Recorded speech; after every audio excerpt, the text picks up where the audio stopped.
ये वक्त है आप सभी के बेहद पसंदीदा कार्यक्रम दंगल का। आज का दंगल दिल्ली में झंडे को लेकर चल रहे झगड़े पर है। 15 अगस्त आने ही वाला है और दिल्ली सरकार के कार्यक्रम में तिरंगा कौन फहराएगा, इस पर खूब सियासत हो गई है। विवाद यहां तक पहुंच चुका कि सीएम केजरीवाल ने जेल से ही चिट्ठी लिखकर कहा कि आतिशी झंडा फहराएंगी। दिल्ली के सामान्य प्रशासन विभाग के मंत्री गोपाल राय ने सचिव को आदेश दिया कि झंडा फहराने का इंतजाम किया जाए और सामान्य प्रशासन विभाग ने मना कर दिया कि जेल में बंद सीएम के कहने पर किसी और के लिए झंडा फहराने का इंतजाम नहीं किया जा सकता। उधर जेल प्रशासन भी सवाल उठा रहा है कि सीएम केजरीवाल ने जेल नियमों के खिलाफ चिट्ठी लिखकर आतिशी को तिरंगा फहराने का निर्देश दिया।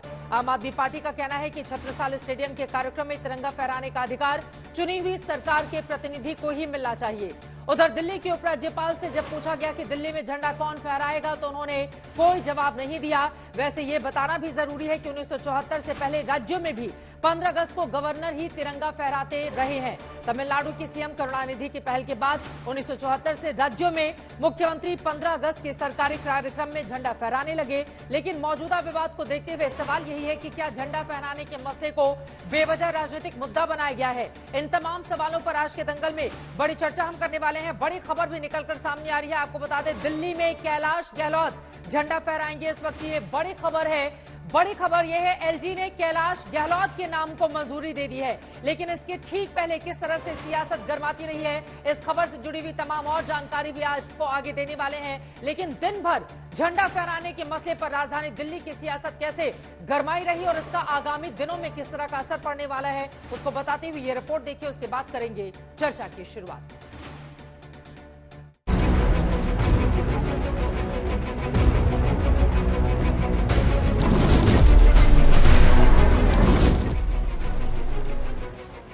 दिल्ली रोज डूब रही है, डूबती है तो डूबे अपनी बला से। फिक्र किसे है? फिक्र की बात तो ये है कि दिल्ली में 15 अगस्त को झंडा कौन फहराएगा। बस इसी फिक्र में तिहाड़ जेल से दिल्ली सरकार के मंत्रालय तक और सचिवालय से सड़क तक सियासत हो रही है। एक नए वायसराय आ गए हैं जो कह रहे हैं झंडा वो फहराएंगे। झंडा कौन फहराएगा, इसको लेकर विवाद है दिल्ली में। धन्यवाद। चुनी हुई सरकार को झंडा फहराने का हक है। झंडा फहराने का झगड़ा शुरू हुआ 6 अगस्त को, जब तिहाड़ जेल में बंद दिल्ली के मुख्यमंत्री अरविंद केजरीवाल ने एलजी को 15 अगस्त पर झंडा फहराने को लेकर चिट्ठी लिखी और बताया कि उनकी जगह छत्रसाल स्टेडियम में मंत्री आतिशी झंडा फहराएंगी। चिट्ठी तो खैर जेल से निकली ही नहीं, ऊपर से जेल प्रशासन ने 3 दिन बाद 9 अगस्त को अरविंद केजरीवाल को लंबा चौड़ा आपत्ति पत्र लिख डाला। बताया कि एलजी के नाम लिखी आपकी चिट्ठी दिल्ली प्रिजन रूल्स 2018 के खिलाफ है, क्योंकि नियम नंबर 588 है कि जेल से चिट्ठी अपने निजी मसलों को लेकर ही लिखी जा सकती है। नियम 620(1) कहता है कि चिट्ठी परिवार, दोस्त, अपने वकील को ही लिखी जा सकती है।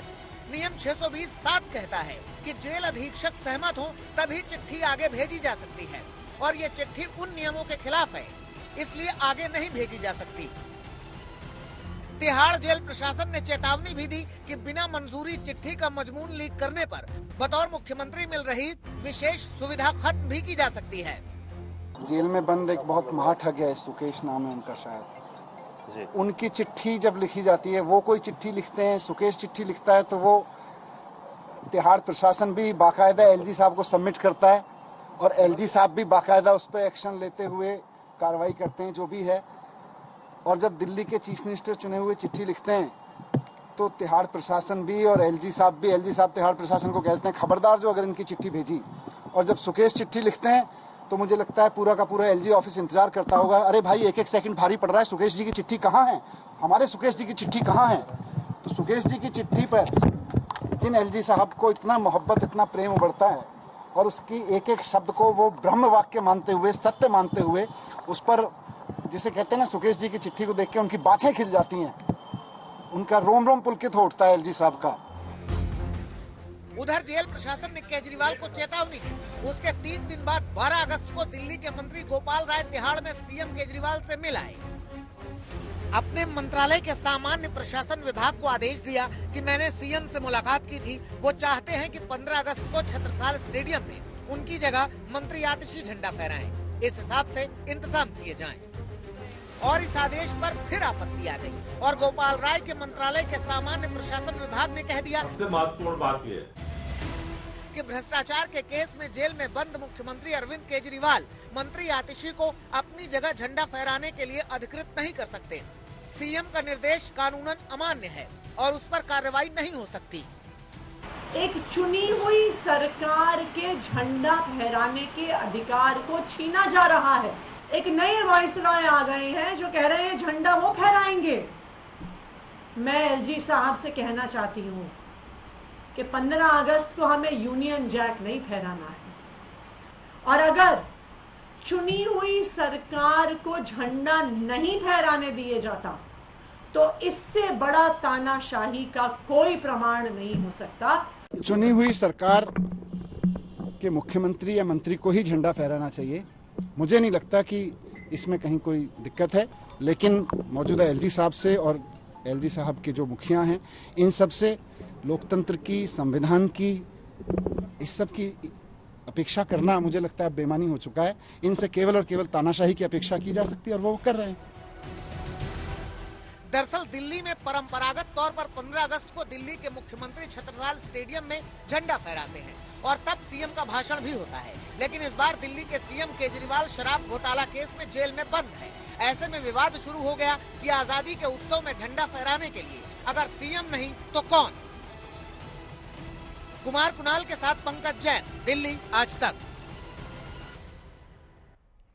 और इससे जुड़ी हुई बड़ी खबर सामने आ चुकी है। दिल्ली में झंडा फहराने के विवाद में एलजी ने अब दिल्ली के गृह मंत्री कैलाश गहलोत को छत्रसाल स्टेडियम में झंडा फहराने के लिए नामित कर दिया है। दिल्ली में झंडा फहराएंगे मंत्री कैलाश गहलोत, ये निकलकर सामने आए हैं। एलजी वीके सक्सेना के प्रधान सचिव की ओर से जारी चिट्ठी में जानकारी दी गई है। दिल्ली के एलजी दफ्तर से ये चिट्ठी जारी हुई है और एलजी दफ्तर से जो चिट्ठी जारी हुई है उसमें कैलाश गहलोत का नाम है जो कि दिल्ली के गृह मंत्री हैं। ये झंडा फहराएंगे। आतिशी का नाम बार बार अरविंद केजरीवाल उनकी पार्टी की ओर से सामने किया जा रहा था, लेकिन संबंधित विभाग ने इनकार कर दिया। अधिकारियों ने तमाम नियमों का हवाला दिया और अब दिल्ली के एलजी दफ्तर से जो चिट्ठी जारी हुई है उसमें गृह मंत्री का नाम है कैलाश गहलोत जो कि दिल्ली के गृह मंत्री हैं, यही झंडा फहराएंगे। निकलकर ये बातें सामने आई हैं, यानी कि एलजी ने अपने हिसाब से नाम तय किया है। आम आदमी पार्टी की ओर से जो नाम दिया गया था उस पर मोहर नहीं लगी है। इसको लेकर राजधानी दिल्ली में अलग तरह की सियासत जारी है। दिल्ली के गृह मंत्री कैलाश गहलोत झंडा फहराएंगे, ये बातें अब निकलकर सामने आ चुकी हैं। और इसी मसले पर चर्चा करने के लिए खास मेहमानों की मौजूदगी है, उनका तारुफ आपसे करवा देती हूं। प्रेम शुक्ला जी, राष्ट्रीय प्रवक्ता भारतीय जनता पार्टी के हमारे साथ जुड़ चुके हैं। कुलदीप कुमार जी, स्पोक्स पर्सन आम आदमी पार्टी के हमारे साथ मौजूद हैं। उमेश सहगल जी, आप फॉर्मर चीफ सेक्रेटरी हैं, आप दिल्ली गवर्नमेंट के रहे हैं, वो भी हमारे साथ मौजूद हैं। वरुण पुरोहित जी आपको टीवी स्क्रीन पर दिखाई दे रहे हैं। सभी का बहुत बहुत स्वागत है। प्रेम शुक्ला जी, आपसे ही शुरुआत करते हुए, बार बार तानाशाही के आरोप लगाकर भारतीय जनता पार्टी पर आम आदमी पार्टी का यह कहना है कि दिल्ली की ओर से अरविंद केजरीवाल जो चाहते थे, क्योंकि वो एक चुनी हुई सरकार है, उन्होंने जो नाम सामने दिया था उसको लेने में, स्वीकार करने में क्या आपत्ति थी। अब एलजी दफ्तर से चिट्ठी जारी हो रहा है कि भैया ये फहराएंगे झंडा। दिल्ली के मुख्यमंत्री को यह अधिकार था, वो अपनी जगह किसी और को चाहते थे, उस नाम पर मोहर लगा देते। इस मामले को लेकर इतनी राजनीति क्यों, प्रेम शुक्ला जी?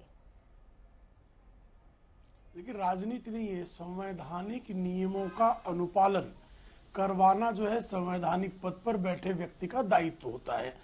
अब भ्रष्टाचारियों को इसका संकट ये है कि शराब का भ्रष्टाचार करने वाले लोगों की मति इतनी मदमस्त है वो कि वो संवैधानिक नियमावली के अनुपालन में आपत्ति करते हैं। अब एलजी के कार्यालय को श्रीमान अरविंद केजरीवाल जो भ्रष्टाचार के मामले में अभियुक्त होने के नाते कारागार में बंद हैं, उनकी चिट्ठी मिली ही नहीं है। ये तिहाड़ का प्रशासन स्पष्ट कर चुका है। और जेल मैनुअल 2018, क्या इसकी जानकारी श्रीमान अरविंद केजरीवाल और उनके मंत्रिपरिषद को नहीं है? ये जेल मैनुअल 2018 उन्हीं के कार्यकाल का बना मैनुअल है ना। तब तो अरविंद केजरीवाल ही मुख्यमंत्री थे ना। कारागार का प्रभार तो जो है दिल्ली के जेल मैनुअल का जो बनाने का जो निर्णय है, हाँ। ये दिल्ली के सरकार का रहा है ना। अब उसका पालन भी वो करने के लिए तैयार नहीं है। जेल प्रशासन स्पष्टता से कह चुका है कि वो इस तरह की चिट्ठियां जेल मैनुअल के अनुसार नहीं लिख सकते हैं। इस तरह की चिट्ठियां लिखने के लिए उनको चेतावनी भी जारी हुई है। वो ना तो मौखिक संदेश दे सकते हैं, ना लिखित संदेश दे सकते हैं। तो जब उनका लिखित संदेश जो है श्रीमान एलजी महोदय को प्राप्त ही नहीं हुआ, तब ये जो है असंवैधानिक कृत्य इसी बारंबार पर तो करने पर मनीष क्यों सिसोदिया ना आप लोगों आमादा पर है, तो टिप्पणी करते तानाशाही हैं, प्रेम किसकी है? शुक्ला जी, ये कहते हुए कि जब सुकेश जो महाठग है जेल में बंद, वो जब चिट्ठी लिखता है एलजी दफ्तर को बाहर, तो आप लोगों का रोम पुलकित हो उठता है, और जब अब चुने हुए मुख्यमंत्री की चिट्ठी सामने आती है तो फिर नियमों का हवाला देकर उस पर पॉलिटिक्स शुरू कर दी जाती है। वो कह रहे हैं कि आप लोगों का रोम पुलकित हो उठता है सुकेश की चिट्ठी मनीष पर। सिसोदिया भी मदमस्त है। जो शराब का धन जो है खाने के कारण उनके तन मन में जो है जो मदमस्ती छाई हुई है। देखिए, सुकेश की चिट्ठी भी नियम के अनुकूल ही जा सकती है। जेल का प्रशासन नियमों को तोड़कर किसी की भी चिट्ठी को प्रेषित नहीं कर सकता। जेल का प्रशासन किसके पास है? उसके तो इंचार्ज वही लोग हैं ना। और सत्येंद्र जैन उसी सुकेश जैन से रिश्वत ले रहे थे। तो जो रिश्वतखोर हैं, जो भ्रष्टाचारी हैं, वो नियमों में भी भ्रष्टाचार करना चाहते हैं। संविधान का भी जो है भ्रष्ट तरीके से जो है उसका जो है अपनी तरह से उसका नियमावली जो है उसका अपने अर्थ से भावार्थ निकालना चाहते हैं। तो इनका जो भ्रष्ट भावार्थ है उसको कोई स्वीकार नहीं कर रहा है। मदमस्त भ्रष्ट लोगों ने संवैधानिक नियमों को भी जो है अपने भ्रष्टाचार की मदमस्ती में अपने अनुकूल जो है वो घुमाना चाहते हैं। कुलदीप कुमार जी, सीधे आपके पास आते हुए, ठीक है, उन्होंने बहुत सारे आरोप लगाए। कुलदीप जी, इनका ये कहना है कि अब तो कैलाश गहलोत का नाम सामने आ गया ना, और एलजी दफ्तर की ओर से नाम भी जारी कर दिया गया। ऐसा है नहीं कि वो बीजेपी के हैं या एलजी के आदमी, आप ही लोगों के हैं। तो अब तो खुश है ना आम आदमी पार्टी? क्या आम आदमी पार्टी का ही एक बड़ा चेहरा गृह मंत्री कैलाश गहलोत 15 अगस्त को झंडा फहराएंगे? एलजी ने साफ कर दिया, बड़ा आक्षेप हो जाएगा पॉलिटिक्स का। पहले तो मैं इस फैसले का स्वागत करता हूं, और नाम कोई भी हो इस बात का फर्क नहीं पड़ता है, लेकिन हमेशा कोई सिलेक्टेड इलेक्टेड के ऊपर ना बैठे। इस देश की व्यवस्था जो है, इस देश का जो लोकतंत्र है, उस लोकतंत्र में एक आम आदमी अपनी सरकार चुनता है और उस सरकार के पास जो है वो ताकत होती है। लेकिन आज जो केंद्र सरकार है वो वायसराय को ताकत देना चाहती है। जैसे अंग्रेजों के राज में वायसराय के पास ताकत होती थी ना, वो चाहते ताकत इनके पास हो। एलजी साहब को बड़ा शौक है झंडा फहराने का। एलजी साहब चाहते हैं मैं चुनी हुई सरकार के ऊपर आके तानाशाही करके बैठ जाऊं, लेकिन ये इस देश के लोकतंत्र में होगा नहीं। बाबा साहब अंबेडकर ने जो संविधान लिखा है, उस संविधान के अंदर चुनी हुई सरकार सबसे ज्यादा ताकतवर है, और उस सरकार के जो मुखिया है, उस सरकार का जो मंत्रिमंडल है, उस सरकार की जो विधानसभा है, उसके पास ताकत है। लेकिन आज अगर कोई सिलेक्टेड व्यक्ति ये सिलेक्ट करे कि नहीं झंडा मैं फहराऊंगा, ये बड़ा दुर्भाग्यपूर्ण है। लेकिन उन्होंने फैसला लिया, किसी उसमें लिया, लेकिन मैं उसका स्वागत करता हूँ। व्यक्ति कोई भी हो, मंत्री कोई भी हो। कैसे हो गए कुलदीप कुमार जी? अगर उन्होंने आपके ही एचएम को नियुक्त कर दिया है तो फिर अभी भी ये कहना कि कोई इलेक्टेड के ऊपर सिलेक्टेड नहीं बैठना चाहिए और उनको ये अधिकार नहीं है, वो ज्यादा पॉलिटिक्स करते हैं। उन्होंने तो आप ही के एक पार्टी के एक चेहरे को आगे किया ना, तो फिर अभी भी कहना कि नहीं वायसराय जैसा वो काम कर रहे हैं, फिर तो वो चुनी हुई सरकार के हक में ही काम कर रहे हैं ना। इस काम में इतना समय क्यों लगाया चित्रा जी? उन्होंने क्यों इस पे क्यों जरूरत पड़ी इस पे इतनी बात रखने की, इतना वो करने का? वो पहले भी ये काम कर सकते थे, लेकिन नहीं, उनको केवल ये है कि वो उन्हें दिखाना है कि मैं ताकतवर हूं, मैं चुनी हुई सरकार के ऊपर हूं। ऐसा है नहीं चित्रा जी। इस देश में चुनी हुई सरकार सर्वोच्च है, और चुनी हुई सरकार के अगर ऊपर कोई बैठने की कोशिश करेगा तो ये देश का लोकतंत्र, देश की जनता, ये जनतंत्र उसको उखाड़ के फेंक देगा। ये मैं आपको कहना चाहता हूँ। एक और सवाल लोगों के जहन में है कुलदीप जी, उसके बाद में बाकी पैनलिस्ट के पास जाऊंगी। ठीक है, सवाल ये पूछा जा रहा है कि अगर चीफ मिनिस्टर की बात तो एचएम ही सबसे बड़ा पद होता है, तो फिर आतिशी को लेकर ही आप लोग इतने अडिग क्यों थे कि वही झंडा फहराएंगी? इसको लेकर इतनी सियासत क्यों चल रही थी? नहीं चित्रा जी, हमने बिल्कुल ये बात नहीं की। मुख्यमंत्री जी का जो जिसका नाम सजेस्ट करे, जिसको वो चाहे, वो झंडा फहराएंगे। मुख्यमंत्री जी ने नाम दिया, एलजी साहब ने अगर कैलाश गहलोत जी का नाम दिया, अच्छी बात है, हमें कोई दिक्कत नहीं। हमें दिक्कत कहां पर है, हमें समस्या कहां पर है? हमें समस्या इस बात से है कि अगर इलेक्टेड लोगों के ऊपर सिलेक्टेड लोगों को बैठाया जाएगा, और सिलेक्टेड लोग अगर ये कोशिश करेंगे तो इस लोकतंत्र के महापर्व के अंदर वो झंडा फहराएंगे, एक चुनी हुई सरकार का मंत्री झंडा नहीं फहराएगा। ठीक तो है, मुझे लगता है अब क्या इस तरह का नियम है कि मुख्यमंत्री जिसको चाहे उसको आगे कर सकते हैं झंडा फहराने के लिए? उमेश सहगल साहब इस वक्त हमारे साथ जुड़ चुके हैं, सीधे उनका रुख कर लेती हूँ। आप फॉर्मर चीफ सेक्रेटरी हैं दिल्ली गवर्नमेंट के, आपका बहुत स्वागत है। सहगल साहब, सीधा सा सवाल है, मुख्यमंत्री के क्षेत्राधिकार बहुत सारे होते हैं, लेकिन मौजूदा वक्त में ये जो झंडा फहराने के नाम पर पॉलिटिक्स दिल्ली की हुई है, इसको किस तरह से देखते हैं आप? और चीफ मिनिस्टर जिसको भी चाहे जेल के भीतर से क्या वो नाम आगे बढ़ा सकता है और उसको मानना पड़ेगा, जिसको लेकर दिन भर पूरी पॉलिटिक्स दिल्ली की आज घूमती रही है? ऐसा लग रहा है कि कोई तकनीकी दिक्कत आ गई है। सहगल साहब से ये जवाब मैं लूंगी, लेकिन वरुण पुरोहित जी एक टिप्पणी जल्दी से आपकी, इस पूरी सियासत को कैसे देख रहे हैं आप? अब तो एलजी ने अच्छा काम किया ना गृह मंत्री को आगे करके। चित्रा जी, देश परंपराओं से मर्यादाओं से संचालित होता है। एलजी ने बड़ा स्वागत योग्य कदम किया है। गृह मंत्री का ही जब तक कि उप मुख्यमंत्री या नंबर 2 जो हमारी परंपरा है मुख्यमंत्री के बाद होता है, वो अगर नहीं है तो गृह मंत्री को उन्होंने कर दिया, वो करेंगे ध्वजारोहण। अब फहराना रोहण में क्या अंतर है मैं नहीं समझ रहा हूँ इतना, लेकिन ध्वजारोहण कहते हैं 15 अगस्त को, फहराना शायद 26 जनवरी को कहते हैं। देखिए, जब से केजरीवाल की सरकार आई है पिछले 9-10 सालों से, मोदी जी की नाक में दम किया हुआ है, तो मोदी सरकार किसी न किसी रूप में काम नहीं करने दे रही, ये तो बात तय है केजरीवाल जी को। और दूसरा संवैधानिक संकट ये है कि हमारे संविधान में ऐसा तो है नहीं कि मुख्यमंत्री जेल चला जाए तो इस्तीफा दे। वो इसलिए नहीं किया फॉर फादर्स ने कि पॉलिटिकल वेंडेटा से पॉलिटिक्स होती, दूसरी पार्टी का कोई होता केंद्र सरकार के अलावा राज्यों में मुख्यमंत्री, तो वो उसको कोई ना कोई आरोप लगा के जेल में डाल देते। लेकिन इसका कोई कंसल्टेटिव एमिकेबल सॉल्यूशन जो है इन राजनेताओं को निकालना चाहिए। वेंडेटा पॉलिटिक्स करेंगे तो देश के सामने कैसा दुर्भाग्यपूर्ण चित्र आ रहा है चित्रा जी की आजादी के समय पर 2 दिन बाद आपके आजादी का महोत्सव है, हम आजादी का समारोह मनाएंगे, उसमें ऐसी बात दुर्भाग्यपूर्ण इसलिए मैं कह रहा हूं जिनका आजादी में रोल नहीं है वो आज केंद्र सरकार में बैठे हैं और वो ऐसी हरकतें कर रहे हैं। किसी न किसी रूप में भाई राज्य सरकार को आप नीचे दिखाने का प्रयास कर रहे हो। आप क्यों कर रहे हो? मान लीजिए केजरीवाल ने चिट्ठी लिखी तो उसको इतना इश्यू बनाने की क्या बात थी, पहले ही कर लेते। बात सही है कि एलजी साहब को पहले इसका निर्णय लेना चाहिए था। और मैं आपका साधुवाद इसलिए दे रहा हूं कि जो राजनेताओं का आज के राजनेताओं का इस समय का जो चरित्र है कि आजादी का महोत्सव 1 दिन बाद है, उसका आजादी का हमको वो मनाना है, उसमें भी 24 घंटे 48 घंटे पहले इस प्रकार की दुर्भाग्यपूर्ण राजनीति हो रही है। ठीक है, इसके पहले कि मैं दूसरे नेताओं के पास जाऊं, आपने कहा कि आजादी के दौरान जिसका रोल नहीं है वो देश चला रहे हैं इस समय, बीजेपी कब पैदा हुई?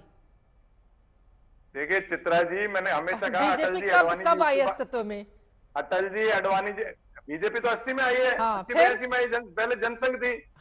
जनसंघ में बलराज मधोक जी का क्या हाल किया इन्होंने आपको पता ही, उन्होंने तो अपनी किताबें भी लिखी, मैं उस पर नहीं जाना चाहता वरिष्ठ लोगों की टिप्पणियों पर। लेकिन अटल जी अडवाणी जी के युग की बात 11 सालों की चुनी हुई सरकार है मौजूदा वक्त में, और उस मानसिकता से मुझे लग रहा है कि आप लोगों को भी बाहर निकलने की जरूरत है। कम से कम जो मैंडेट मिला है उसका स्वागत करना सीखना चाहिए। वरुण पुरोहित जी, इस टॉपिक पर नहीं जाते हुए क्या हमारे साथ आ चुके हैं उमेश सहगल साहब, उनसे बहुत सारे सवाल हैं मैं लूंगी, लेकिन मुझे लग रहा है जो आरोप इनकी ओर से लगाए गए हैं। प्रेम शुक्ला जी, लेकिन एक चीज राजधानी दिल्ली को लेकर अगर आप देखेंगे, देखिए अरविंद केजरीवाल भले ही जेल के भीतर हों, लेकिन मनीष सिसोदिया के बाहर निकलने के बाद पूरी की पूरी आम आदमी पार्टी बिल्कुल जोश में है। 6 महीने के बाद होने हैं चुनाव, और हर एक काम में अगर इस तरह से अड़ंगा लगेगा जैसा कि आम आदमी पार्टी की ओर से आरोप लगाया जा रहा है, तो क्या वो स्थिति बीजेपी के लिए ठीक रहेगी? देखिए, जोश में है तो ज्यादा भ्रष्टाचार करेंगे क्या? जोश में है तो संविधान का जो है वो बिल्कुल से उसका पालन नहीं करेंगे क्या? श्रीमान मुख्यमंत्री महोदय जो जेल में रहकर, मतलब किसी की भी बेशर्मी की, और मैं नहीं कह रहा हूं, ये हाईकोर्ट के विद्वान जो कार्यवाहक मुख्य न्यायाधीश हैं उन्होंने कहा, दिल्ली हाईकोर्ट के विद्वान कार्यवाहक मुख्य न्यायाधीश ने कहा कि बेशर्मी है कि मुख्यमंत्री जेल में रहकर भी वो त्याग पत्र नहीं दे रहे हैं। और यहां वरुण पुरोहित चाहे जो कह रहे हैं, उनके देवेंद्र यादव जो कार्यकारी अध्यक्ष हैं इनके दिल्ली प्रदेश को भी यही बात करते हैं। और इन्हीं लोगों ने तो शराब के मामले में यही कांग्रेस के नेता उनकी शिकायत किए पड़े थे। तो आप एक शराब के घोटाले में जेल में बंद मुख्यमंत्री, जिसका पत्र जेल के अधिनियम के अनुकूल पहुंचा ही नहीं, अब उसको लेकर राजनीति कौन कर रहा है? ये राजनीति करके भ्रम फैलाने का अगर कोई दुष्कांड रच रहा है वो तो केजरीवाल जी हैं। और आदरणीय एलजी महोदय ने जो है वो कैलाश गहलोत को अगर ये जिम्मेदारी दी, तो एलजी महोदय के मन में राजनीति कहां से है? एलजी महोदय एक निर्वाचित, जो इनकी सरकार है उसके ही गृह मंत्री। क्या कैलाश गहलोत निर्वाचित नहीं है? सिर्फ आतिशी निर्वाचित है, सिर्फ जो है अरविंद केजरीवाल निर्वाचित है, सिर्फ मनीष सिसोदिया निर्वाचित है, सिर्फ सत्येंद्र जैन निर्वाचित है, जो रेपिस्ट को थेरेपिस्ट बताकर मसाज ले रहे थे जेल में, जो जेल में रहकर भी सुकेश से जो है रिश्वत ले रहे थे, जो केजरीवाल जो है सुकेश जैसे अपराधी से जेल में चंदा वसूल रहे थे, तो जेल में भी जो वसूली करते रहे हो, ऐसे लोग जब संविधान की दुहाई देते हैं, लोकतंत्र की दुहाई देते हैं, तो ऐसे लगता है कि शैतान जो है वो बाइबल पढ़ रहा है। ये कहावत है शैतान, में किसी को शैतान नहीं कह रहा हूं, शैतान बाइबल पढ़ना ये कहावत है, प्रख्यात कहावत है अंग्रेजी की, मैं उसका अनुवाद आपको बता रहा हूं, नहीं तो अभी नाराज हो जाएंगे हमको शैतान कह रहा है। ये भ्रष्टाचारी है, भ्रष्टाचार के अभियुक्त है, भ्रष्टाचार के अभियुक्तों को दिल्ली भली बात पहचानती है। इसलिए कांग्रेस और आम आदमी पार्टी दोनों के एक गठबंधन कर लेने के बावजूद इसी दिल्ली की जनता ने इनको नकार दिया। ठीक है, कुलदीप जी आपसे जवाब। ठीक है, आप बार बार ये आरोप लगाते हैं पूरी तरह से हारे हैं कि नहीं कुलदीप कुमार जी? ठीक है, कुलदीप कुमार को जनता ने अभी पराजित कराया है कि नहीं? हाँ ठीक है, कुलदीप कुमार जी उनके आरोपों पर भी जवाब दीजिए। वो कह रहे हैं कि आपको भी जनता ने हराया है, अभी की बात है, और बहुत सारे नेताओं के जेल जाने के बाद इस तरह का मैंडेट आया है लोकसभा चुनाव में। लेकिन इसी के साथ ही साथ अगला भी सवाल है कि जेल के क्या नियम होते हैं, ये तो मुख्यमंत्री को अच्छे से पता होंगे, और बकायदा इसको लेकर 2018 के कुछ नियम भी हैं जिसका जिक्र मैं करूंगी अगर आप चाहेंगे तो।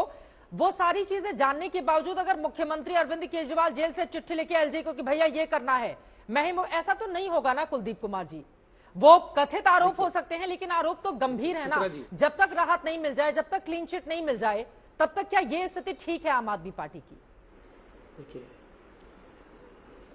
देखिए ये भ्रष्टाचारी जो भारतीय जनता पार्टी है, जो भ्रष्टाचारी बलात्कारी भारतीय जनता पार्टी है, जिसके व्यक्ति ब्रजभूषण सिंह जैसे लोग सांसद हैं, जो देश की बेटियों को, जिनके देश की बेटियों को छेड़छाड़ करते हैं, देश के लिए मेडल लेके आती है और उन्हें धरने में बैठना पड़ता है, लेकिन तब भी प्रधानमंत्री के साथ वो मंच शेयर करते हैं। ये वो लोग हैं, ये पर्टिकुलर रेवन्यू रेड्डी वाले लोग हैं जो महिलाओं की सेक्स सीडी बना के अपने फोनों में रखते हैं, ये उस पार्टी के लोग हैं। पहली बात ये। दूसरी बात मैं इनसे पूछना चाहता हूं, जो इनका मित्र है सुकेश चंद्रशेखरन, जिसने अमित शाह जी के नाम पे इतनी मोटी रकम वसूलने का काम किया था, इनको पता होगा उसके बारे में। जब वो चिट्ठी लिखता है तब तो एलजी साहब बड़े चाव के साथ चिट्ठी को लीक करते हैं, तब तो बड़ी उनकी चिट्ठी के ऊपर वो कौन से जेल के मैनुअल चिट्ठी लिखते हैं? एक चुने हुए मुख्यमंत्री को, जिनको एक फर्जी झूठा केस बनाकर जेल के अंदर रखा हुआ है केवल राजनीतिक द्वेष के कारण, वो मुख्यमंत्री अगर चिट्ठी लिखते हैं तो उनकी चिट्ठी को न मान्य नहीं किया जाएगा। लेकिन एक फर्जी व्यक्ति, जो चोर उचक्का फर्जी व्यक्ति,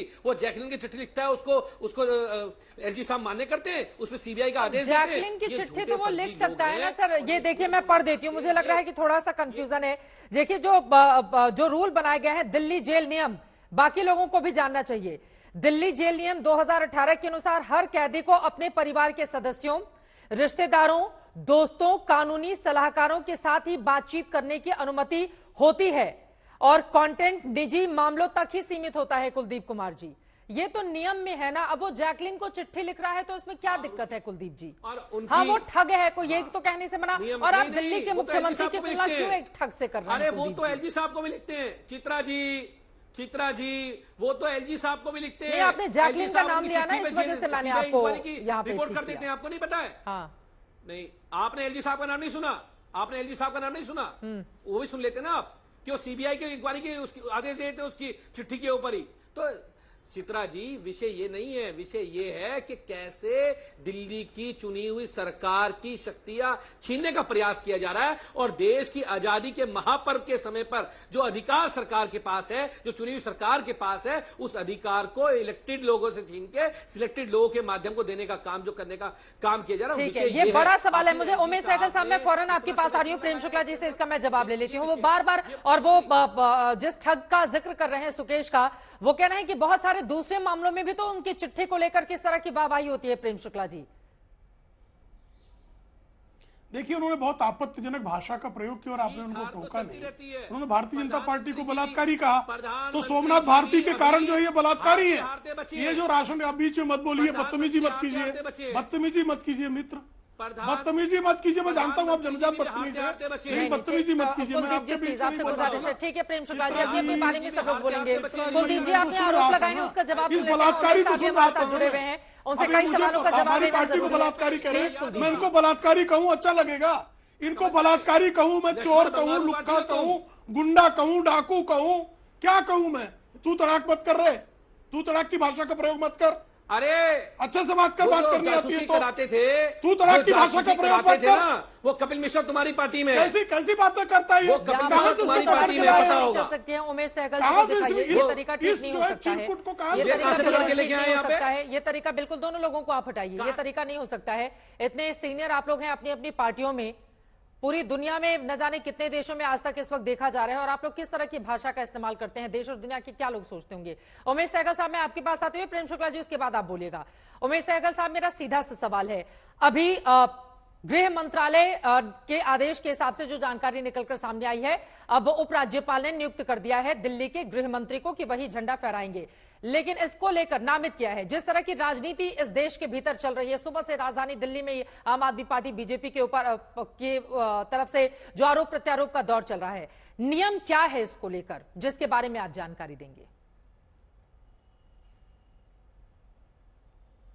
देखिए, नियम तो इसका कोई बना नहीं हुआ। दिल्ली में 93 से पहले कोई भी इस टाइप की फंक्शन जैसा छत्रसाल स्टेडियम में शुरू हुई थी, बाद में ऐसी कोई फंक्शन नहीं होती थी। नियम ये था कि आपकी पुलिस लाइंस में एक परेड होती थी, जो कि तब के चीफ कमिश्नर या लेफ्टिनेंट गवर्नर उसकी सलामी लेते थे। ना कोई चीफ एग्जीक्यूटिव काउंसिलर का रोल था, ना उससे पहले किसी और का रोल था, तो चीफ कमिश्नर या लेफ्टिनेंट गवर्नर वहाँ लेते थे। जब इलेक्टेड गवर्नमेंट आई तो उन्होंने ये सोचा, क्योंकि ऐसा है दिल्ली में ऑलरेडी एक फंक्शन हो रही है जो कि प्राइम मिनिस्टर फ्लैग को अनफर्ल कर रहे हैं, और शुरू से कर रहे हैं। जवाहरलाल नेहरू के टाइम से जब फ्रीडम आई थी तो यहाँ फ्लैग अनफर्ल किया गया था। तो वैसे तो हर दफ्तर में हेड ऑफ डिपार्टमेंट्स की ड्यूटी होती है कि जाके अपना फ्लैग होस्टिंग करें। वो फ्लैग होस्टिंग और फ्लैग अनफर्ल में फर्क है। तो फ्लैग होस्टिंग अपने ऑफिस में आप कर सकते हैं। तो अगर दिल्ली सेक्रेटेरिएट में होती है तो किसी का कोई रोल नहीं है उसमें, जो भी डिसाइड करेगी, जो भी सीनियर मिनिस्टर होगा या चीफ मिनिस्टर डिसाइड करे। अब चीफ मिनिस्टर का जो रोल था, जो परेड होती है वहाँ, उसमें पुलिस भी होती है, उसमें होम गार्ड्स भी होते हैं, उसमें सिविल डिफेंस भी होती है, उसमें स्टूडेंट्स भी होते हैं, और सिर्फ अनफर्लिंग ऑफ फ्लैग नहीं होता, सिर्फ होस्टिंग ऑफ फ्लैग नहीं होता, मगर और चीजें भी होती हैं। अब पता नहीं इस साल क्या क्या होगा, मगर अच्छे स्टूडेंट्स को अवार्ड दिए जाते हैं वगैरह वगैरह। तो वो चीफ मिनिस्टर ट्रेडिशनली करते रहे हैं, और उसका इंतजाम जीएटी करता था। अब चीफ मिनिस्टर जेल में है, उनको ये चाहिए था, अगर करना ही था तो कोर्ट की परमिशन मांग सकते थे कि हमको 3-4 घंटे के लिए जाने दिया जाए, क्योंकि मेरी ड्यूटी है, ये फ्लैग होस्टिंग हर साल चीफ मिनिस्टर करता है, मैं भी जाके कर दूंगा उसकी। अगर कोर्ट परमिशन दे देती तो फिर कोई प्रॉब्लम नहीं आनी थी। अब कोर्ट में उन्होंने परमिशन तो मांगी नहीं, या मांगी है तो मुझे पता नहीं है। तो ऐसा अब कहना कि एक चिट्ठी हमने चीफ मिनिस्टर ने एक मिनिस्टर को कहा, मिनिस्टर ने जाके जीएडी को लिखा कि चीफ मिनिस्टर की ये डिजायर है। अब चीफ मिनिस्टर की डिजायर्स इस तरीके से कम्युनिकेट नहीं होती हैं। चीफ मिनिस्टर की डिजायर्स या ऑर्डर जो होती हैं राइटिंग में कम्युनिकेट होती हैं। तो ये चलिए एक प्रॉब्लम थी। दूसरी ये है कि आप जो फंक्शन करना चाहते हैं, अब आप कह रही हैं गृह मंत्री उसको करेंगे, गृह मंत्री कौन सी, भारत सरकार की कि दिल्ली सरकार की? दिल्ली सरकार के कैलाश गहलोत तो फ्लैग अनफर्ल करेंगे तो अगर वो करेंगे तो क्या इश्यू ही नहीं बचा, फिर तो प्रॉब्लम खत्म हो गई। फिर तो लेफ्टिनेंट गवर्नर ने डिसाइड कर दिया, लेफ्टिनेंट गवर्नर के अंडर पुलिस है, पुलिस मार्च पास्ट करेगी, पुलिस सलामी देगी, और मिस्टर गहलोत सलामी ले लेंगे, तो फिर कोई प्रॉब्लम हुई नहीं ना। फिर किस बात की हम ये बहस कर रहे हैं इधर बैठे हुए? नहीं, बहस इस बात को लेकर हो रही है। आपकी बात बिल्कुल सही है, मेरा ख्याल है काफी बिल्कुल। सवाल इस बात को लेकर कि अरविंद केजरीवाल की ये जिम्मेदारी थी, वो जेल में है, तो उन्होंने अगर किसी के नाम को आगे बढ़ाया तो फिर उसको क्यों होल्ड पर रखा गया, और अधिकारी क्या मना कर सकते हैं इसको? क्योंकि यहां पर जीएडी के अधिकारियों की ओर से ही मना कर दिया गया कि हम इस चीज को नहीं मानेंगे। यहां पर इस बात को लेकर पॉलिटिक्स हो रही है, और अभी थोड़ी देर पहले एक खबर सामने आई है कि कैलाश गहलोत को इसके लिए नामित किया गया है। नहीं, जीएडी जो भी कोई भी अफसर होगा, कोई भी डिपार्टमेंट होगा, उसकी सबसे पहली ड्यूटी है कि कानून का उल्लंघन ना हो। तो दूसरी ये है कि जो प्रेसिडेंट्स बने हुए हैं वो ना हो। अब एक चिट्ठी चीफ मिनिस्टर ने कहती है लिखी, अखबारों में आया, जेल अथॉरिटीज ने आगे भेजी नहीं। वो जो अमेंडमेंट हुई है 2018 में हुई है, यही पार्टी पावर में थी। जेल मैनुअल बनाना गवर्नमेंट की अप्रूवल हुई होगी, जरूर हुई होगी, बिना वहां तब की इनके केजरीवाल एंड कंपनी की अप्रूवल के जेल मैनुअल अमेंड नहीं हो सकती। जेल मैनुअल में एलजी की भी अप्रूवल होगी, हो सकता है शायद किसी कोर्ट की भी अप्रूवल लेनी पड़ती हो, मैं इतना श्योर नहीं हूं, मगर सारी अप्रूवल्स आपकी आई होंगी। तो जब आपने एक नियम बना दिया कि कोई भी लेटर सिर्फ रिश्तेदारों को जाएगा या वकीलों को जाएगा, तो वो उसमें एग्जेम्प्ट कैसे हो गए कि एलजी को कैसे चली जाएगी चिट्ठी? तो जो जेल सुपरिटेंडेंट ने या आईजी प्रिजन ने ठीक डिसीजन लिया।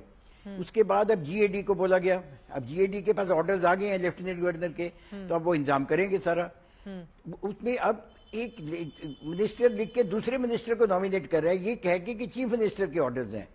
ये चीज बड़ी अनयूजुअल है, दिल्ली की स्थिति अनयूजुअल है, ये स्थिति बड़ी अनयूजुअल है। और मेरा ख्याल है कि जीएडी काफी हद तक जस्टिफाइड थी, मगर उनको मना नहीं करना चाहिए था, उनको यही फाइल एलजी को भेज देनी चाहिए थी कि इस टाइप के हमें ऑर्डर्स मिले हैं, आप बताइए हम क्या करें। तो इतना ज्यादा शायद बवाल ना हुआ होता। शायद अभी भी किमनों ने यही किया होगा, एलजी ने अपने आप थोड़ी ऑर्डर कर दिए होंगे। तो हो सकता है वो फाइल एलजी को गई हो, मुझे अभी इतनी डिटेल्स सामने आई नहीं है, मगर अगर एलजी ने ऑर्डर कर दिए तो बहुत अच्छा किया, बात खत्म हो गई। तो चीफ मिनिस्टर वहां से एज गवर्नमेंट नहीं चला सकते, इसमें कोई दो राह नहीं है, दो राहें हैं नहीं इसमें। लेकिन उन्होंने इस्तीफा दिया नहीं है। रख दिया जाए। उमेश सहगल साहब, मैं पॉलिटिकल मेहमानों के पास जाऊं उसके पहले, चूंकि चीफ मिनिस्टर ने इस्तीफा दिया नहीं है, अपने मंत्रियों से मुलाकात करके लगातार वो तमाम ऑर्डर्स या दिल्ली के बारे में जानकारी लेते रहते हैं या सलाह देते रहते हैं, ऐसे करना है, ये करना है, क्योंकि हाल ही में हमने पानी और बाढ़ को लेकर भी तमाम तरह के उनकी ओर से दिए गए निर्देशों की जानकारी आम आदमी पार्टी के हवाले से जो सामने है वो देखते रहे हैं। लेकिन इस पूरे मामले में अगर उनकी ओर से किसी नाम को आगे बढ़ाया जाता है, आपको लग रहा है कि नहीं, ऐसा चीफ मिनिस्टर नहीं कर सकते हैं, ये नियमों का उल्लंघन है। लेकिन सुकेश को लेकर बार बार जो एक महाठग है जो जेल के भीतर है, उसको लेकर आम आदमी पार्टी का यह कहना है कि जब उसकी चिट्ठी अलग अलग संदर्भों में सामने आती है तो एलजी साहब हों, बीजेपी के नेता हों, रोम रोम उनका पुलकित हो जाता है, जबकि एक चुने हुए मुख्यमंत्री की चिट्ठी को लेकर इस तरह की सियासत क्यों हो रही है? मैं पॉलिटिकल इश्यूज पे कमेंट नहीं कर सकता हूं। पॉलिटिकली जो भी आप कहते रहिए, मैं तो जीएडी जो है, जो अफसर हैं, उनकी क्या ड्यूटी और रिस्पॉन्सिबिलिटी है वो आपको बता सकता हूं। ड्यूटी अगर चीफ मिनिस्टर का साइंड ऑर्डर नीचे आ जाता तो शायद उसको वे करते हैं, मगर फिर भी अजीब चीज ये है, मान लीजिए prime minister of India decide करते हैं कि ये सल्यूट खुद नहीं लेंगे मगर XYZ को भेजेंगे वहां, क्या ये हो सकता है? जब वहां नहीं हो सकता तो ये यहां कैसे हो सकता है? जब चीफ मिनिस्टर को सल्यूट लेनी है, चीफ मिनिस्टर को लेनी पड़ेगी, क्योंकि उसमें पुलिस फोर्सेज हैं, सारी हैं, वो चीफ मिनिस्टर को सल्यूट कर सकते हैं, मगर जेल मिनिस्टर या बाकी मिनिस्टरों को सल्यूट नहीं कर सकते। बट जिस तरह एलजी ने डिसाइड कर लिया तो ठीक है, वो एक अथॉरिटी मिल गई उनको सल्यूट लेने की, तो जीएडी टोटली जस्टिफाइड था, मैं इतना कह सकता हूं। बाकी पॉलिटिकल इश्यूज पे मैं कमेंट नहीं करूंगा। अगर चीफ मिनिस्टर एक इंस्ट्रक्शन देते हैं जेल से और मिनिस्टर उसको फॉलो करते हैं तो मैं उसको भी गलत नहीं कह सकता हूं। ठीक है, उसको भी मैं गलत नहीं कहूंगा। ये बड़ी बात आपकी ओर से कही गई है। अब मैं रुक कर लेती हूं कुलदीप जी का, जो बड़े गौर से आपकी बात सुन रहे थे, और मुझे लग रहा है कुलदीप जी, अब बड़ा सवाल जो उमेश साहब की ओर से उठाई गई है, उन्होंने कहा कि चीफ मिनिस्टर को कोर्ट का दरवाजा खटखटाना चाहिए था कि भैया ये इंपॉर्टेंट काम है, मैं ही करता रहा हूं सालों से, मैं ही मुख्यमंत्री हूं, मुझे 4 घंटे की मोहलत दी जाए। आम आदमी पार्टी ने क्या इस बाबत कोर्ट का दरवाजा खटखटाया था? देखिए, मुझे लगता है चित्रा जी, हर चीज के बहुत सारे रास्ते होते हैं, लेकिन मुख्यमंत्री जी ने अगर कोई चिट्ठी लिखी तो जेल प्रशासन को चिट्ठी आगे भेजनी चाहिए थी, उन्होंने नहीं भेजी। पहली बात ये, अगर जीएडी मिनिस्टर गोपाल राय जी को उन्होंने कहा और उन्होंने आदेश जारी किए और विभाग के अधिकारियों ने किस अधिकार से मंत्री को सीधा, और जो उमेश सहगल जी ने ये बात कही कि कैसे जीएडी के अधिकारियों ने एक मिनिस्टर को अरेंजमेंट करने के, उन्होंने आगे फाइल नहीं भेजी, उन्होंने कमेंट नहीं लिखा, उन्होंने कैसे किस आदेश पे उन्होंने सीधा अरेंजमेंट करने के लिए मना कर दिए। तो ये इसका मतलब सीधा है कि एक चुनी हुई सरकार की शक्तियों को चैलेंज करना, मुझे लगता है ये कहीं भी इस लोकतंत्र में इसकी कोई जगह नहीं है। मुख्यमंत्री अरविंद केजरीवाल ने 15 अगस्त के लिए क्या कोर्ट का दरवाजा खटखटाया था, जो सवाल आपसे पूछा गया है, या फिर उन्होंने इसको जरूरी नहीं समझा? चित्रा जी, मैंने क्या कहा कि हर चीज के बहुत सारे रास्ते होते हैं उन्होंने जेल प्रशासन चिट्ठी लिखी उसके लिए, जेल प्रशासन ने कोई अगर उसे आगे भेजा जाता तो मुझे लगता है उस पर आगे रिवर्ट वापस आता, लेकिन उन्होंने आगे भेजा नहीं उस चिट्ठी को। अगर वहां से आते दूसरा रास्ता, तभी जब पहला रास्ता बंद होता है चित्रा जी, तभी दूसरा रास्ता खुलते जाना पड़ता है। अब एलजी साहब ने अगर पहले रास्ते पे कर दिया होता, उन्होंने क्या किया, उन्होंने तो जो नाम रेकमेंड किया उन्होंने नहीं किया। आतिशी के लिए लिखा था ना, हमें कोई चिट्ठी तो आतिशी के लिए लिखा गया था ना। उमेश साहब ने जो बातें कही हैं कि एक पद को यहाँ पर सैल्यूट किया जाता है ना, वहां पर तमाम पुलिस और बाकी तमाम तरह की जो परंपरा होती है जिसको फॉलो किया जाता है, एक पद को सैल्यूट किया जाता है किसी व्यक्ति को, या फिर तो उसके मद्देनजर कुलदीप जी ये मुख्यमंत्री की ही जिम्मेदारी थी ना। लेकिन आप कह रहे हैं कि नहीं, इस तरह का कोई अदालती दरवाजा नहीं खटखटाया गया था राहत के लिए 15 अगस्त के मद्देनजर। चित्रा जी अगर मुख्यमंत्री के अलावा गृह मंत्री जी को अपॉइंट एलजी साहब ने किया तो किसी नियम कानून से तो किया ही होगा। आप ये समझ लीजिए पहले मेरी बात। हाँ। तो पहली बात ये कि ये मुख्यमंत्री का विशेष अधिकार है कि वो किसको अपॉइंट करते हैं। उन्होंने आतिशी जी को अपॉइंट किया, उन्होंने लेटर भेजा, उस लेटर को नहीं माना गया, एलजी साहब ने अपॉइंट किया, हमें कोई आपत्ति नहीं है, हमें बिल्कुल कोई आपत्ति नहीं। हम चाहते हैं बस इलेक्टेड लोगों के ऊपर अगर उस झंडे को एलजी साहब फहराते तो हमें 100% आपत्ति होती चित्रा जी, क्योंकि वो लोकतांत्रिक परंपराओं को ध्वस्त करने का काम करते, लोकतांत्रिक व्यवस्था को ध्वस्त करने का काम करते, अपने आप को संविधान में जो प्रावधान दिया गया उससे अलग करने का काम करते। हमारी जो लड़ाई है वो सिर्फ ये है कि इलेक्टेड लोगों के ऊपर अगर चुनी हुई सरकार के काम में बाधा डालने का काम या उसके विशेषाधिकार का प्रयोग करने का काम एलजी साहब करेंगे तो ये दुखद है। प्रेम शुक्ला के चैनल पे ये कहना चाहता हूँ। ठीक है प्रेम शुक्ला जी। साफ तौर पर देखिए इस मामले में दिखाई देता है चित्रा जी कि एक भ्रष्टाचार के अभियोग में बंद व्यक्ति जो है वो मुख्यमंत्री के रूप में क्या कोई आदेश जारी कर सकता है तो नहीं जारी कर सकता। यहां तक कि श्रीमान अरविंद केजरीवाल को जब सुप्रीम कोर्ट ने अंतरिम जमानत भी दी थी चुनाव प्रचार के लिए, तब भी उसमें यह लिखा गया था, कैविएट लगाया गया था कि श्रीमान अरविंद केजरीवाल मुख्यमंत्री पद के कोई निर्णय नहीं ले सकते, मुख्यमंत्री कार्यालय जा नहीं सकते, वो किसी प्रकार का आदेश नहीं दे सकते। अंतरिम जमानत में भी तो जेल में रहते हुए कैसे आदेश दे सकते हैं। और उनकी जो चिट्ठी रोकी गई जेल प्रशासन द्वारा वो जेल मैनुअल के तहत रोकी गई। तो जेल का मैनुअल कैसा है, वो संवैधानिक लोकतांत्रिक परंपराओं की नियमावली के अनुकूल है। तो साफ तौर पर दिखाई देता है कि श्रीमान मुख्यमंत्री महोदय को जो जेल में भ्रष्टाचार के अभियोग में बंद हैं वो नियमों की अनदेखी स्वयं कर रहे हैं। तो नियमों की अनदेखी करने के बाद अब दूसरी इनकी आपत्ति है, तो भाई आपत्ति का तो कोई कारण ही नहीं, क्योंकि कैलाश गहलोत भी जो है वो निर्वाचित जो सरकार है उसके मंत्री हैं और लोकतांत्रिक ढंग से उनका भी निर्वाचन हुआ है। ऐसे में आपत्ति क्या है इनकी। एलजी महोदय ने कौन सा अलोकतांत्रिक कार्य किया। एलजी महोदय के पास मुख्यमंत्री का कोई कम्युनिकेशन नहीं पहुंचा, ये स्पष्ट हो चुका है जेल प्रशासन के बयान के बाद। तो अगर एलजी महोदय ने कानून के अनुकूल अगर कैलाश गहलोत को ध्वजारोहण की उनको अनुमति दी है, उनको उसके लिए नामित किया है, तो इसमें असंवैधानिक क्या है, अलोकतांत्रिक क्या है, आपत्ति किस बात की है। ठीक है, ये बड़ा सवाल है, इसका जवाब देंगे कुलदीप कुमार जी। लेकिन जल्दी से दर्शकों की जानकारी के लिए मैं बता देती हूं कि आजादी के तुरंत बाद मुख्यमंत्रियों को यह अधिकार जब भी चुनाव हुए उसके बाद नहीं दिया गया, बल्कि आपके जहन में यह सवाल होगा कि देश में तिरंगा फहराने वाला पहला मुख्यमंत्री कौन है। तो 1974 तक अपने दर्शकों की जानकारी के लिए मैं बता दूं कि जब भी 15 अगस्त या फिर 26 जनवरी का मौका आता था तो हमेशा देश में हमने देखा कैसे राष्ट्रपति 26 जनवरी को झंडा फहराते थे, जबकि राज्यों में राज्यपाल तिरंगा फहराते थे 15 अगस्त के मौके पर भी। और पहली बार फरवरी 1974 में दक्षिण भारत से के करुणानिधि ने इसको लेकर अपनी आवाज बुलंद की, इंदिरा गांधी से उन्होंने मुलाकात की, फिर चुने हुए प्रतिनिधि को यह अधिकार दिया जाए कि ध्वजारोहण वो कर सके।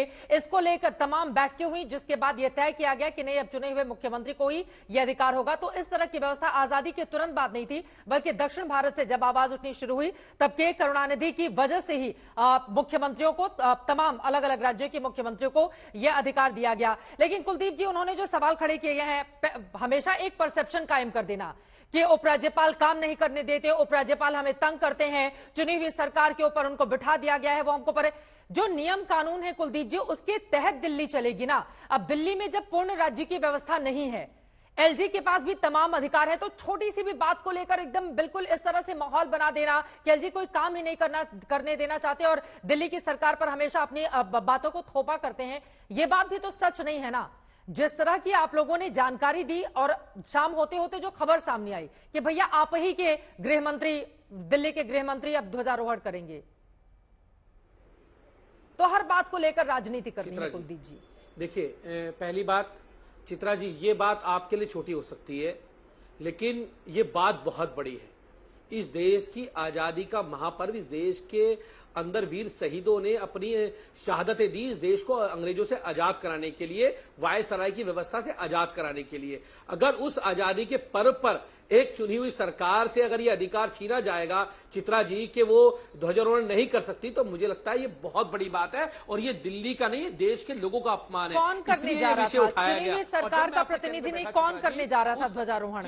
आप लोगों को अंदर की खबर मिली होगी ना, कौन करने जा रहा था ये बात आप भी भली चित्रा जी, ये बात आप भी भली बाती जानते हैं। जब आपके चैनल पे मैं बैठा हूं, उस समय आपके चैनल पे ये आपके द्वारा मुझे पता लगा है कि दिल्ली के गृह मंत्री कैलाश गहलोत जी को अपॉइंट किया गया। मैंने आपके चैनल पे सीधी एक बात कही कि हमें इस बात में कोई आपत्ति नहीं है, हमें आपत्ति बस इस बात की है कि अगर सिलेक्टेड लोग, सिलेक्टेड कौन है? सिलेक्टेड दिल्ली के उपराज्यपाल हैं। इलेक्टेड कौन है? दिल्ली की चुनी हुई सरकार है। अगर सिलेक्टेड लोग अगर कल को उपराज्यपाल झंडा फहराते हैं या कोई चीफ सेक्रेटरी झंडा फहराता है, तो इस देश की लोकतांत्रिक परंपराओं का मुझे लगता है वो करने का काम करेंगे, खत्म करने का ये काम तो बस हमने सोच बना ली ना कि अगर ऐसा होता तो वैसा होता, लेकिन मौजूदा वक्त में फिलहाल साफ हो गया है कि गृह मंत्री राजधानी दिल्ली के कैलाश गहलोत वही झंडा फहराएंगे और उम्मीद यही कि इसी के साथ पटाक्षेप भी हो गया है। इस विवाद का जो लगातार चलते हुए कुछ दिनों से चला रहा था। आप तमाम मेहमानों का बहुत धन्यवाद हमारे साथ दंगल का हिस्सा बनने के लिए, चूंकि राजधानी दिल्ली की स्थिति बिल्कुल अलग अलहदा है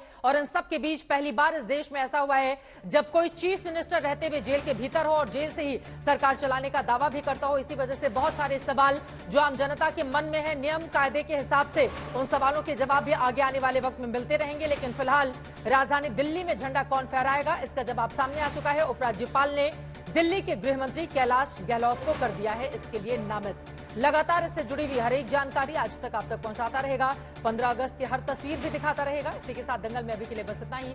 देश और दुनिया की तमाम खबरों के लिए आप देखते रहिए आज।